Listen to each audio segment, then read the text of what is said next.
லக்ஷ்மியை நான் மணந்து கொள்ள தாங்கள் அனுமதி தர வேண்டும். நான் நாராயணன். லக்ஷ்மியை கன்யாதானம் செய்ய தங்களிடம் கேட்கிறேன். என் தந்தையாகவும் இருக்க வேண்டுகிறேன்.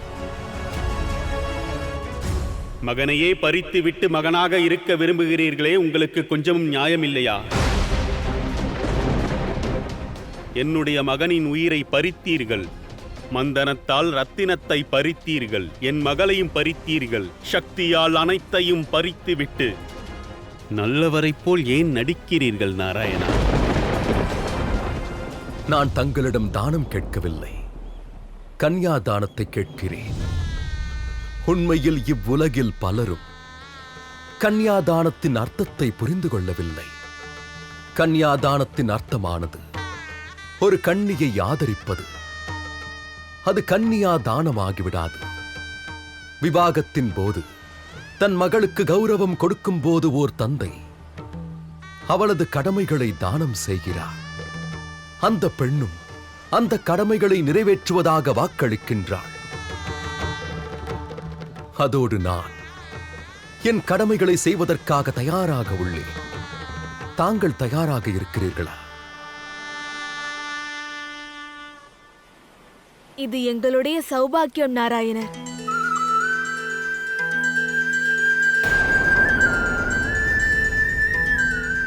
வாருங்கள் சுவாமி.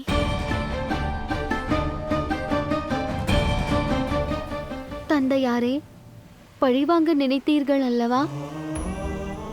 என்ன கிடைத்தது? தோல்விதான் கிடைத்தது, வேதனை கிடைத்தது. பழிவாங்கும் எண்ணம் மற்ற எண்ணங்களை விட சிறந்ததா என்ன? பழிவாங்கும் எண்ணத்தோடுதான் என்னை நீங்கள் மகளாக ஏற்றீர்களா? சாகரத்தை போன்ற விசாலமான உங்கள் இதயத்தில் இந்த மகளுக்கென்று ஒரு இடம் இருந்ததா? கூறுங்கள், யோசியுங்கள் தந்தையாரே. யுத்தத்தில் யார் ஜெயிப்பார்களோ அவர்கள் தோல்வியுற்றவர்களை என்றும் அவமதிப்பார்கள். உங்கள் அனுமதி பெறாமலே நாராயணர் என்னை விவாகம் செய்து விட முடியும்.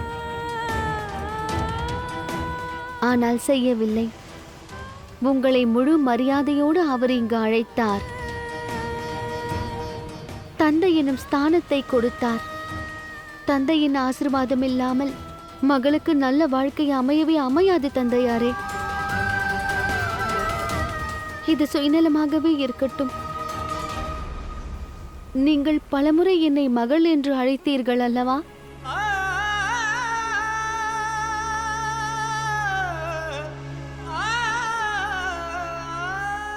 அதனால் ஆசீர்வாதம் பண்ணுங்கள் தந்தையே.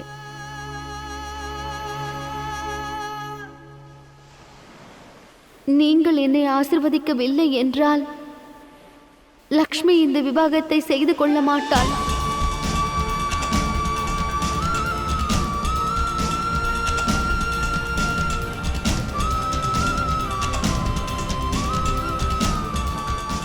அனைவருக்கும் அனைத்தையும் கொடுக்கும் இந்த லக்ஷ்மி தன் தந்தையின் வீட்டிலிருந்து வெறும் கையோடு செல்வதா? இந்த அனைத்து உலகத்திற்கும் நீங்கள் ரத்தினம் கொடுத்து மகிழ்விப்பீர்கள்.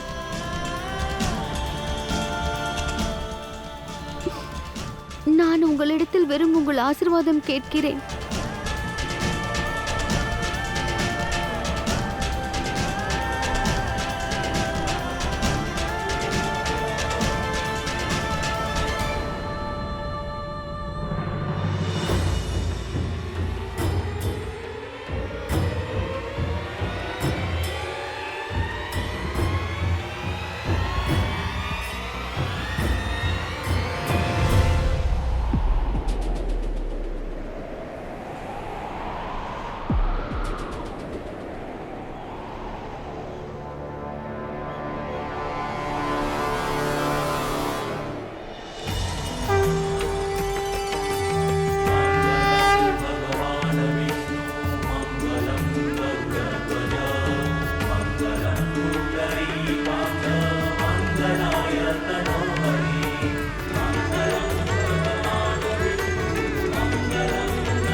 சாகரராஜன் தன்னுடைய மகள் தேவி லக்ஷ்மியின் கரங்களை நாராயணரின் கரங்களில் ஒப்படைத்து கன்னிகாதானம் செய்வித்து முடித்து விட்டார். வாழ்க வாழ்க!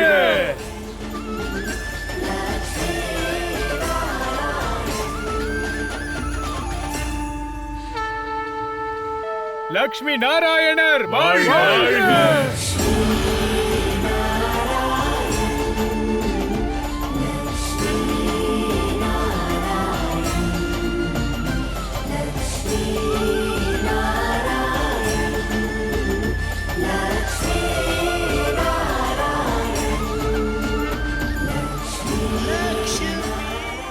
இப்போது என் அலங்காரம் முழுமையடைந்தது. அதோடு என் விருந்தோம்பலும் தான்.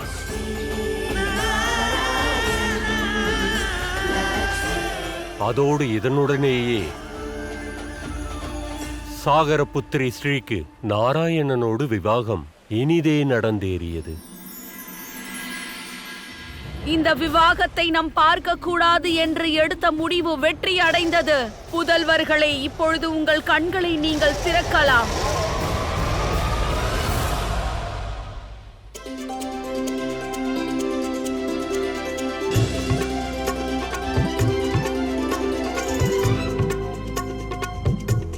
சௌபாக்கியவதி பவ. இந்த ஆசிர்வாதத்தை ஒரு தந்தை தன் மகளுக்கும் மருமகனுக்கும் அளித்திருக்கிறார். உறவெனும் யுத்தத்தில் நீங்கள் வெற்றி பெற்றிருக்கலாம் நாராயணா. ஆனால் எண்ணங்களின் யுத்தம் இன்னும் நான் தோற்கவில்லை. சாகரராஜன் சாகர மந்தனத்திற்காக இப்போதும் உங்களை விரோதிக்கிறான். இந்த மந்தனத்தை நீங்கள் நிறுத்தியாக வேண்டும் நாராயணா.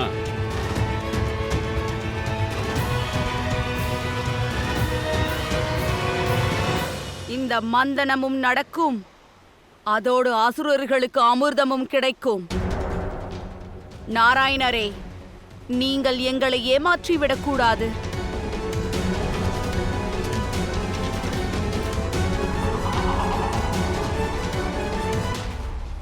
மன்னிக்க வேண்டும் சாகர ராஜா. உறவுகளை உருவாக்குவதிலும் கர்மங்களை செய்வதிலும் வித்தியாசம் உள்ளது. நானும் என் எண்ணத்தில் திடமாக உள்ளேன். அமிர்தத்தை அடைவதே என் உத்தேசமாகும். அமிர்தத்தை அடைந்த பிறகுதான் சமுத்திர மந்தனம் முழுமையடையும்.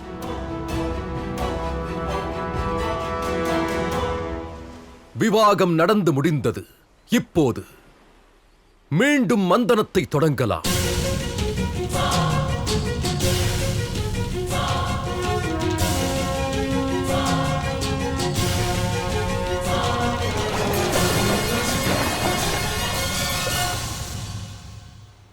தேவர்களே, அசுரர்களே, இதற்கு மேல் இந்த மந்தனம் நடந்தால் கற்பனையே செய்து பார்க்க முடியாத விஷயங்கள் சாகரத்தின் நடுவிலிருந்து நிச்சயம் வெளியேறும்.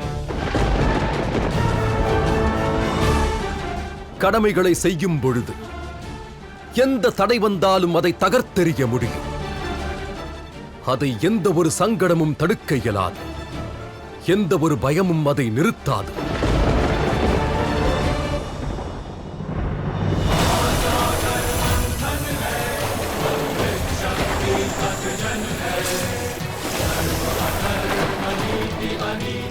கடலை கடையும் போது உங்களுக்கு என்ன கிடைக்கிறதோ அது நிச்சயமாக அமிர்தம் கிடையாது. அது மிகப்பெரிய ஆபத்தே ஆகும். காலம் முழுவதும் இந்த உலகம் தவித்து போகும். மந்தனத்தை நிறுத்தி இருக்கலாம் என்று எண்ணுவீர்கள்.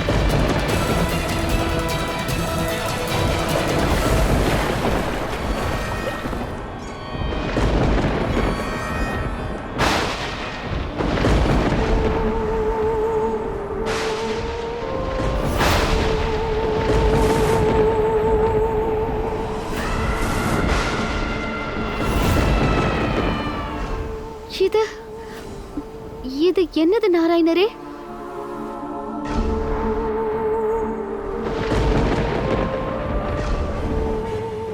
இவர்கள் யார் பிரபு?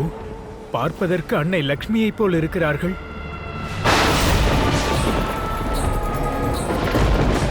ஆனால் உணர்வுகள் விபரீதமாக இருக்கிறதே. இவர்கள் தோற்றத்தில் சுக சம்ருத்தியின் பிரகாசம் தெரியவில்லை. துக்கமும் தரித்திரமும் தெரிகிறதே. இருள் சூழ்ந்திருக்கிறதே. இவர்கள் யார் பிரபு? இவர்கள் விபரீதமானவர்கள். காரணம், இவர்கள் நாராயணனின் லட்சுமி அல்ல, சாகரராஜனின் கலைப்படைப்பாகும். லட்சுமியின் நிழலில் இருந்து பிறந்த அலக்ஷ்மிதான் இவள். அலக்ஷ்மிதான் இவள். அலக்ஷ்மிதான் இவள். அலக்ஷ்மிதான் இவள்.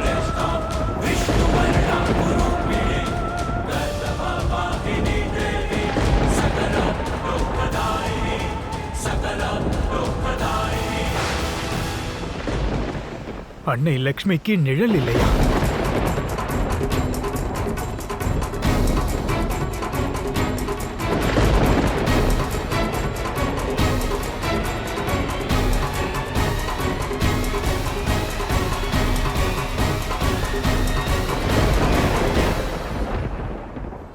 எங்கு லக்ஷ்மியின் வரமானது சுகத்தையும் சந்தோஷத்தையும் கொடுக்கிறதோ, அங்கு அலக்ஷ்மியின் பாதம் தரித்திரத்தின் சாபத்தை வழங்கிவிடும்.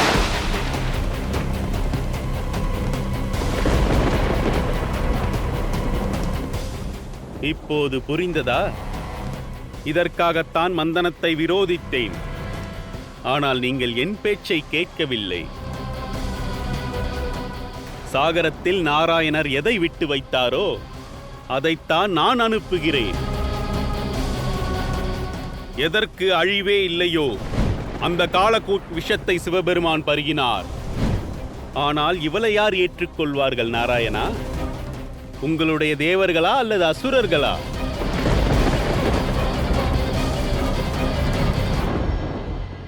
அலக்ஷ்மியை ஏற்றுக்கொள்வார்களா? அலக்ஷ்மி வந்துவிட்டால் தரித்திரமும் சேர்ந்து வரும். உலகத்தில் அனைவருக்கும் சம்ருத்தி கிடைக்க வேண்டும். இதுதானே உங்கள் எண்ணம் நாராயணரே? ஆனால் உலகத்தில் இனி சுகமும் இருக்காது, சம்ருத்தியும் இருக்காது.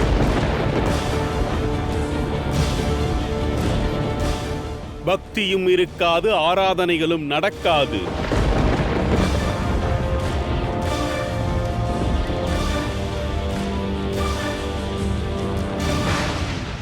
லக்ஷ்மியின் நிழலிலிருந்து வந்த அலக்ஷ்மிதான் இவள். உயிர் கூட உங்களை விட்டு பிரியலாம், ஆனால் நிழல் என்றும் பிரியாது. இனிமேல் லக்ஷ்மியின் பாதம் எங்கெல்லாம் செல்கிறதோ அங்கெல்லாம் அலக்ஷ்மிக்கும் வழி தானாக கிடைத்துவிடும். நீங்கள் உருவாக்கிய இந்த உலகம் சம்ருத்தியையும் தரித்திரங்களையும் ஒன்றாகவே அனுபவிக்கும். இவளை யாரும் ஏற்கப் போவது இல்லை.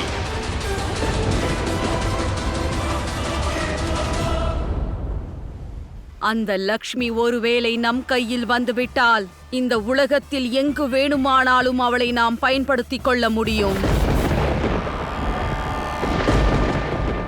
இந்த லக்ஷ்மியை நாங்கள் அசுரர்கள் ஏற்றுக்கொள்வோம்.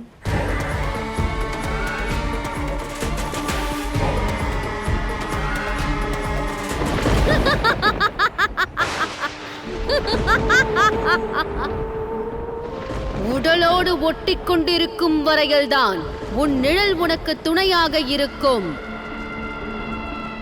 இப்பொழுது இந்த அலக்ஷ்மி இந்த லக்ஷ்மியிடமிருந்து பிரிந்து விட்டாள். சுதந்திரம் கிடைத்து விட்டது. சுதந்திரம் கிடைத்து விட்டது. சுதந்திரம் கிடைத்து விட்டது. இனிமேல் நான் தேவகணங்களில் கட்டுப்பாட்டில் இருக்க மாட்டேன். இவர்கள் கட்டுப்பாட்டிலும் இல்லை.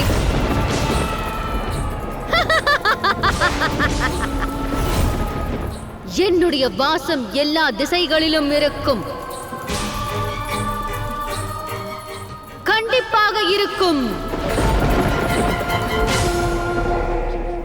என்ன இது? உலகத்தில் பெரும் அநியாயம் நடக்கும் நாராயணரே. அநியாயம் அல்ல, இதுதான் நியாயம். எனக்கு நடந்த அநியாயத்திற்கு இதுதான் சரியான பதிலடி.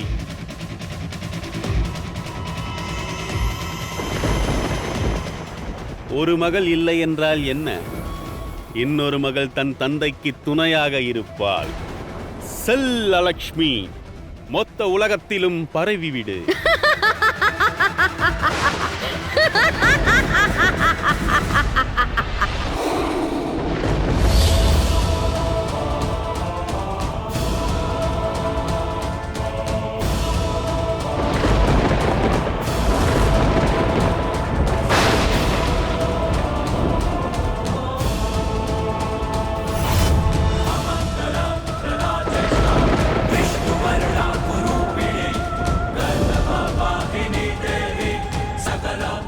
நில் அலக்ஷ்மி, உன்னிடமிருந்து விடுபட்ட உன்னுடைய நிழல்தான் நான்.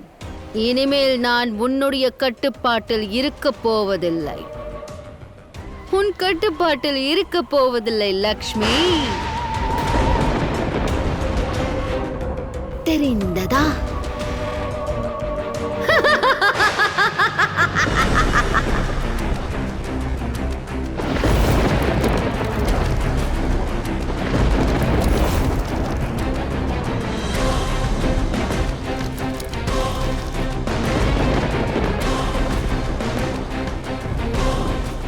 இது என்ன பிரபு? அலக்ஷ்மியின் பாதம் பட்டவுடன் சின்னஞ்சிறு உயிரினங்கள், எறும்புகள் கூட அழிந்து விட்டதே பிரபு.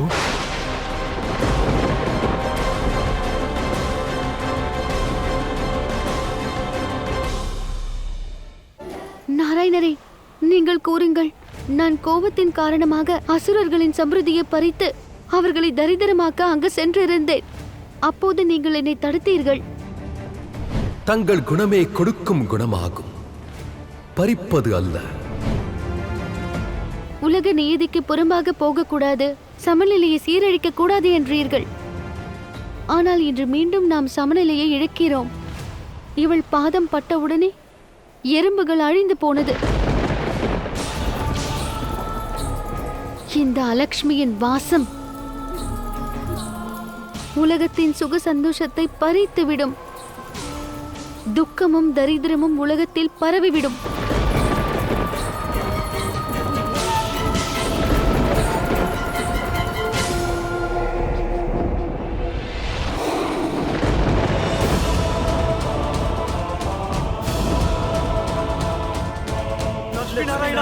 எங்களை காப்பாற்றுங்கள். எங்களை காப்பாற்றுங்கள் லட்சுமி நாராயணா. ஏதாவது செய்யுங்கள், ஏதாவது செய்யுங்கள். எனக்கு பயமாக இருக்கிறது. எங்களை காப்பாற்றுங்கள். எங்களை காப்பாற்ற வேண்டும். நீங்கள் தான் காப்பாற்ற வேண்டும்.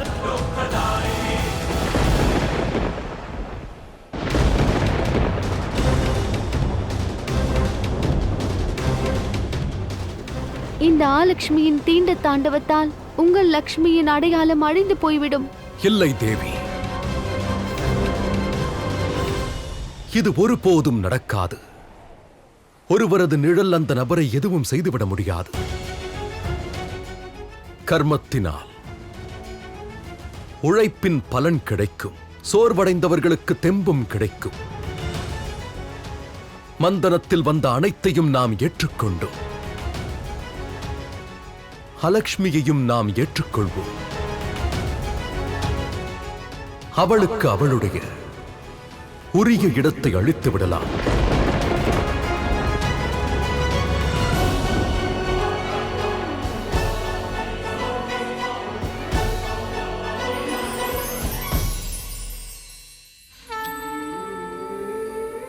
குடும்பம்.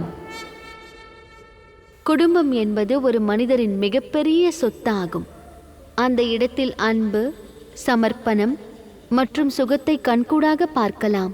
சில நேரங்களில் குரோதம், வெறுப்பு அந்த வீட்டை சூழ்ந்துவிடும். இந்த உலகமே விரோதமாக நின்றாலும் ஒன்றாக செயல்பட்டு வெற்றியை கொடுக்க ஒரு குடும்பத்தால் மட்டும்தான் முடியும். காரணம், எந்த குடும்பம் ஒன்றாக இருக்கிறதோ, ஒற்றுமை இருக்கிறதோ, அன்பு இருக்கிறதோ, அந்த இல்லம் இல்லமாக இருக்காது, வைகுண்டமாக மாறிவிடும்.